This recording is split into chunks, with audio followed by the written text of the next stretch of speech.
Days of birth இது வந்து full ப்ரெடிக்ஷனுக்கு. இப்போ உங்களுக்கு ஏதாவது ஒரு கேள்விக்கு மட்டும் பதில் வேணும்னா நீங்கள் ஜஸ்ட்டு வந்து என்ன கேள்வின்னு போடுங்க, நேம் கேள்வி போடுங்க. அதுக்கப்புறமா வந்து 1லேருந்து 250க்குள்ளே ஒரு நம்பரை சொல்லுங்கள். நான் உங்களுக்கு லைவாகவே உங்களுடைய கேள்விக்கு பதில் சொல்கிறேன்.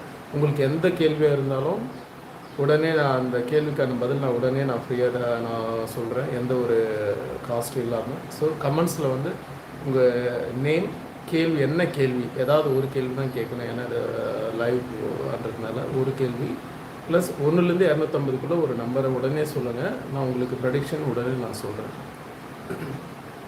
ஸோ கமெண்ட்ஸில் உடனே நேம், ஏதாவது உங்கள் கேள்வி என்னென்னு கேளுங்க. கேள்வி கேட்டுட்டு ப்ளஸ் 1லேருந்து 250க்குள்ளே ஒரு நம்பரை பிங் பண்ணுங்கள். அதில் சேட் பாக்ஸ்லேயே லைனாக ஆர்டர் படி நான் உங்கள் கேள்விகளுக்கு நான் பதில் சொல்லிகிட்டே வரேன். இமிடியேட்டாக இன்ஸ்டண்ட்டான ஆன்சர் 100% வந்து